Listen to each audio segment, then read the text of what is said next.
What's up, MMO fans? Here I am again. I'm going to stop saying that, actually, probably going to get sick of that intro by the time you've watched all of these.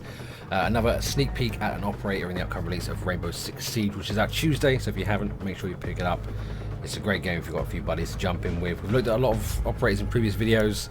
Today we are going to be looking at Tachanka, who is one of the few that was added for the between the closed and the open beta.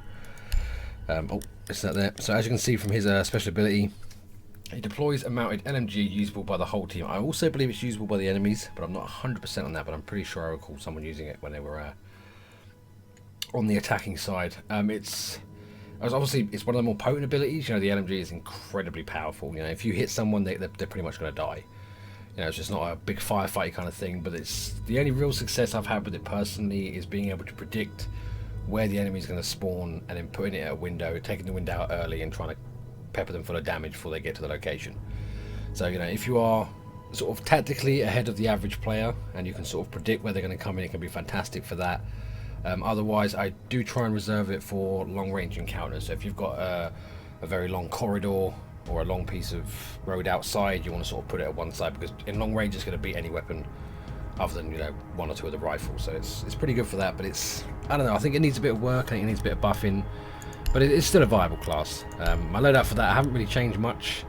I've actually gone for the 9x19 VSN again, submachine gun. I've said a few times I'm not a fan of shotguns. Obviously the shotgun is there if you want it. The submachine gun's obviously got far more of a fire rate, not as much damage, but it does the job.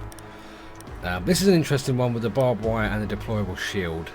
Typically I'm not a fan of barbed wire, but at the same time, you know, if you're working with people that can electrify and stuff, it can be useful to sort of slow them down in your turret of fire. So if your turret's aiming at a long corridor, barbed wire at the end ensures you're going to hit your targets. Whereas the deployable shield can cover you from behind and either you offer a bit more cover in front. So if you're looking at sort of camping it out for the duration on the LMG and not just using it at the start, then the deployable shield can work as well. So keep those tactics in mind when you're building the character and seeing what you want to do with it and see what your allies bring to the fight as well. Obviously, as with the rest of them as well, I would suggest some kind of red dot sight or holographic. The vertical grip is great, and popping the silence one as well. So again, it's another sneak peek. Hopefully it's introduced you to the class a little bit if you're unsure whether to spend the money or not. And hopefully we can check the rest of them out in the video below, and we'll catch you for the next one. Peace.